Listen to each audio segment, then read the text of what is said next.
We will be performing lumbar locked reachbacks with external rotation from the half prayer position. So external rotation will just be referring to the hand behind the head as I rotate through. That is the reachback. So the reachback was taking that elbow back, rotating, really focusing on that thoracic spine.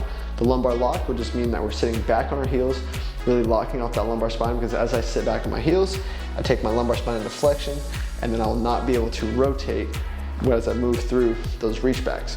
So the half prayer position is very similar if you've done yoga, if you're familiar with the child's pose, where we're sitting back here, except now half prayer will just be one arm down, and then the other arm will come into external rotation, and we will be performing the reachbacks from that position. So if it's uncomfortable to sit back on your heels, maybe the ankles, hips, knees, you can use a pillow, yoga block, foam roller, really anything to put the lower body in a little bit more comfortable position so we can really focus as much on that thoracic spine rotation as we can.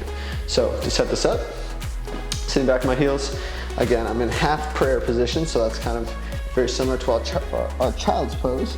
And then I'm just going to widen the knees a little bit if I need to. Take the head, one arm behind my head.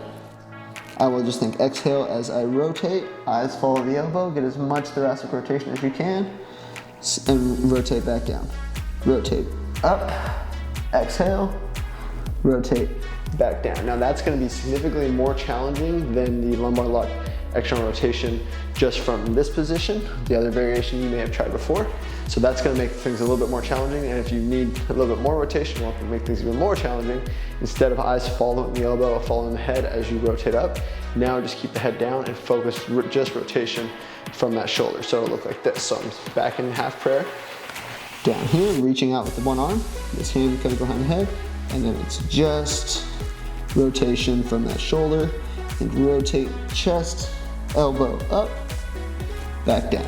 So that is the more challenging variation. That is the head locked in position. You complete the prescribed number of reps for either variation, and then you switch sides. So we go right arm down, half prayer, hand comes behind the head, and then we can rotate from there. So that's the lumbar locked reach back with external rotation from the half prayer position.